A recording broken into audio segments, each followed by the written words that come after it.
yang berjumlah sekitar 150 orang buzzer.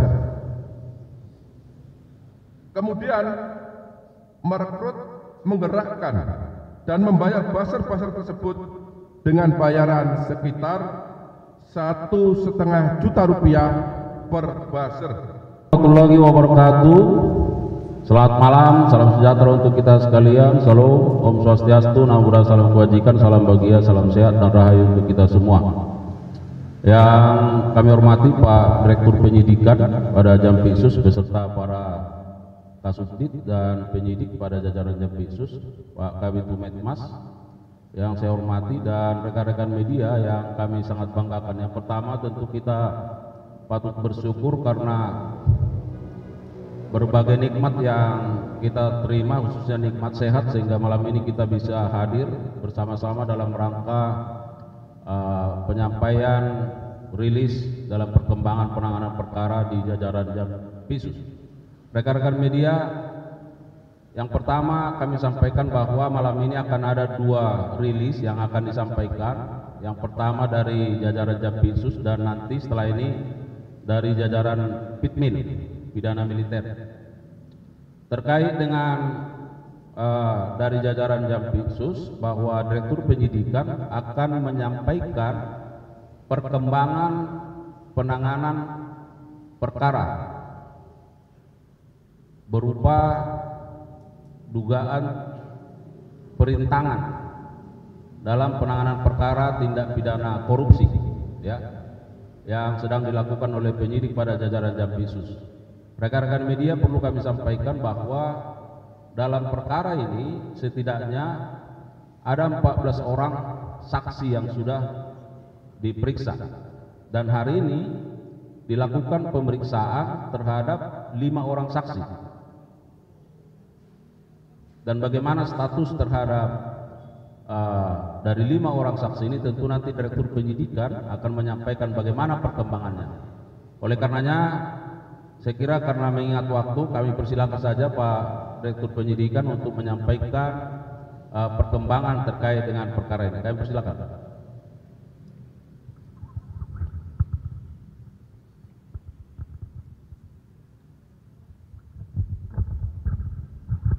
Wabarakatuh. Yang saya hormati Bapak Puspenkum, para Kasubdit yang hadir, teman-teman jurnalis yang selalu setia mengikuti perkembangan penanganan perkara yang dilakukan oleh penyidik Jampitsus Kejaksaan Agung Republik Indonesia.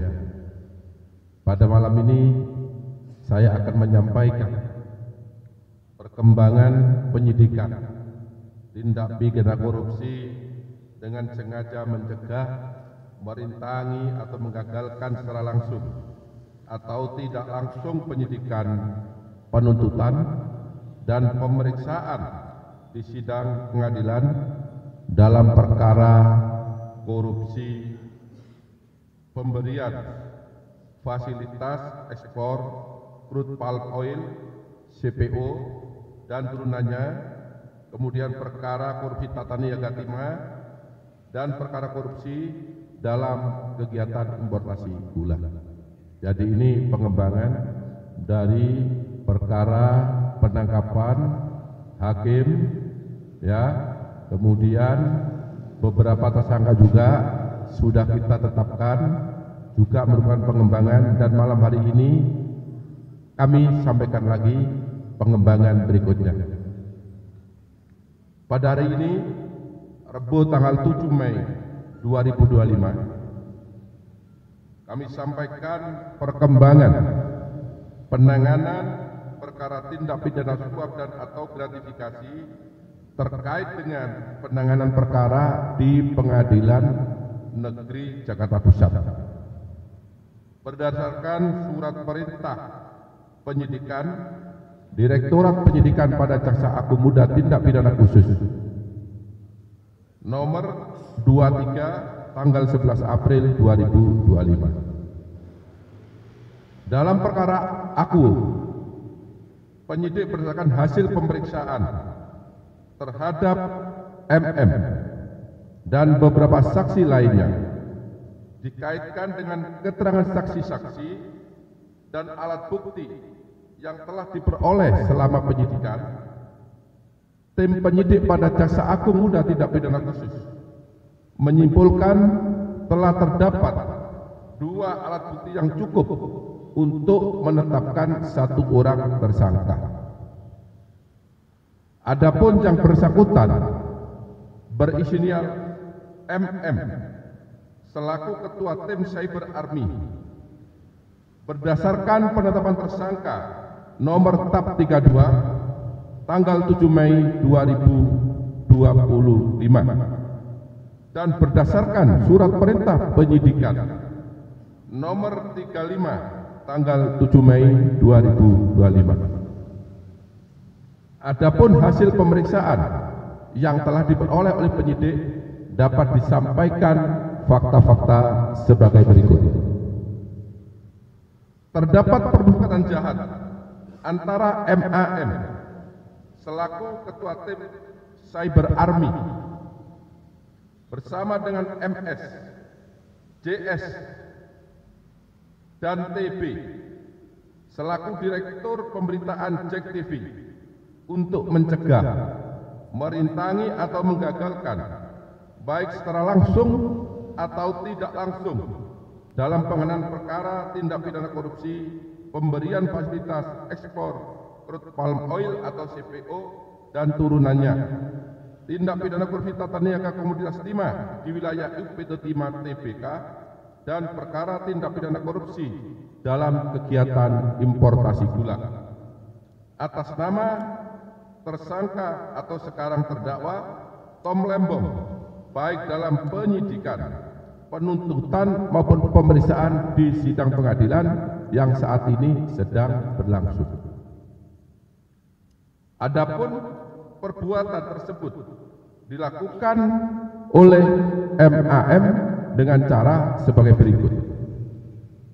Tersangka MAM dan tersangka TB bersepakat dengan tersangka MS dan tersangka JS untuk membuat berita-berita negatif dan konten-konten negatif yang menyudutkan Kejaksaan Agung dalam penanganan perkara Akuo di tingkat penyidikan, penuntutan, dan di persidangan.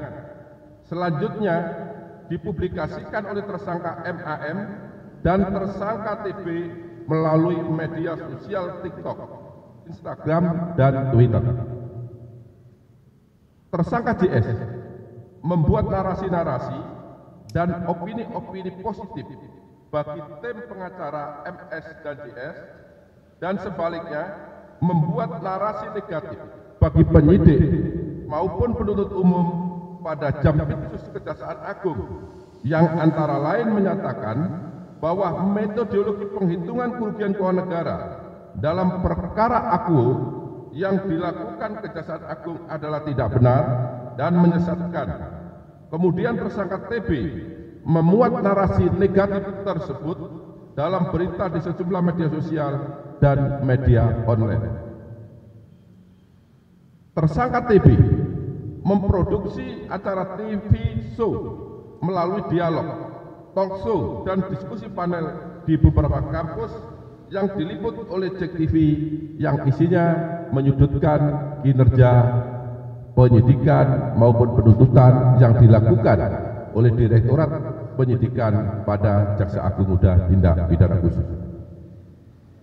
Tersangka MAM atas permintaan tersangka MS bersepakat untuk membuat tim Cyber Army dan membagi tim tersebut menjadi 5, yaitu tim Mustafa 1, tim Mustafa 2, tim Mustafa 3, tim Mustafa 4, dan tim Mustafa 5 yang berjumlah sekitar 150 orang buzzer. Kemudian merekrut, menggerakkan, dan membayar buzzer-buzzer tersebut dengan bayaran sekitar 1,5 juta rupiah per buzzer untuk merespon dan memberikan komentar negatif terhadap berita-berita negatif dan konten negatif yang dibuat oleh tersangka TB tentang penanganan perkara Akuo, baik ketika di penyidikan, penuntutan maupun pada saat pemeriksaan di persidangan yang saat ini sedang berlangsung. Membuat video dan konten negatif yang diposting atau dipublikasikan melalui platform media sosial, baik TikTok, Instagram maupun Twitter, berdasarkan materi yang diberikan oleh tersangka MS dan tersangka JS yang berisikan narasi-narasi mendeskripsikan penanganan perkara Akuo yang dilakukan oleh Jampitsus Kejaksaan Agung, pimpinan Kejaksaan Agung dalam penyidikan, penuntutan, dan pemeriksaan di persidangan. Selanjutnya, membuat video, konten, dan komentar tim pengacara MS dan JS yang berisikan bahwa metodologi penghitungan kerugian keuangan negara dalam perkara Akuo oleh ahli yang dihadirkan oleh penyidik penuntut umum adalah tidak benar, menyesatkan, dan telah merugikan hak para tersangka atau terdakwa yang diposting atau dipublikasikan melalui platform media sosial baik TikTok, Instagram maupun Twitter. Bahwa selain daripada itu, tersangka MAN juga merusak, menghilangkan barang bukti berupa handphone yang berisi percakapan-percakapan dengan tersangka MS dan tersangka JS terkait isi video, konten negatif, baik berupa TikTok, Instagram maupun Twitter, termasuk mereka juga mengerahkan 150 orang buzzer untuk membenarkan isi video, komentar negatif yang ditujukan kepada penyidikan, penuntutan perkara Akuo yang dilakukan Kejaksaan Agung Republik Indonesia, baik berupa TikTok, Instagram maupun Twitter, yang dibuat oleh MAM maupun TB yang bertujuan untuk mencegah, merintangi, atau menggagalkan, baik secara langsung maupun secara tidak langsung, dalam penanganan perkara tindak pidana korupsi minyak goreng, tata niaga Komisi 5 maupun tindak pidana korupsi importasi gula, baik di tingkat penyidikan, tingkat penuntutan maupun di tingkat persidangan.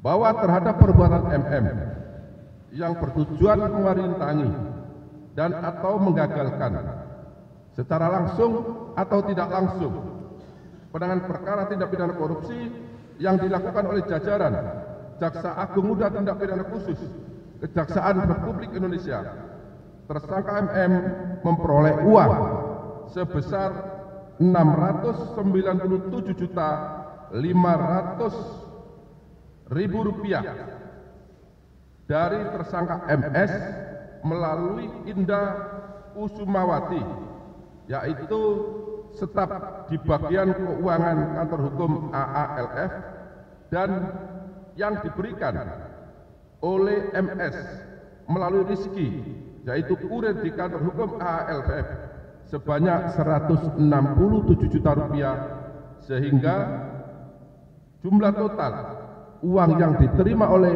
MAM dari MS sebanyak 864.500.000 rupiah. Tindakan yang dilakukan oleh tersangka MAM, tersangka MS, tersangka JS dan tersangka TB bertujuan untuk membentuk opini negatif bagi penyidik dan penuntut umum Kejaksaan Agung Republik Indonesia serta pimpinan Kejaksaan Agung dalam penanganan perkara Akuo kepada masyarakat dan mempengaruhi pembuktian perkara di persidangan agar perkara tersebut menjadi gagal atau tidak terbukti. Adapun pasal yang disangkakan kepada MAM yaitu melanggar ketentuan pasal 21 Undang-Undang Nomor 31 Tahun 1999 tentang pemberantasan tindak pidana korupsi sebagaimana diubah dengan Undang-Undang Nomor 20 Tahun 2001 Junto pasal 55 ayat 1 ke 1 Kitab Undang-Undang Hukum Pidana. Terhadap tersangka dilakukan penahanan 20 hari ke depan terhitung mulai hari ini berdasarkan surat perintah penahanan nomor 31 tanggal 7 Mei 2025 dan yang bersangkutan ditahan di Rutan Salemba Cabang Kejaksaan Agung. Demikian informasi atau perkembangan penanganan perkara yang dapat saya sampaikan. Apabila ada kata-kata yang kurang jelas, kurang dipahami, saya mohon maaf. Wabillahi taufiq wal hidayah. Wassalamualaikum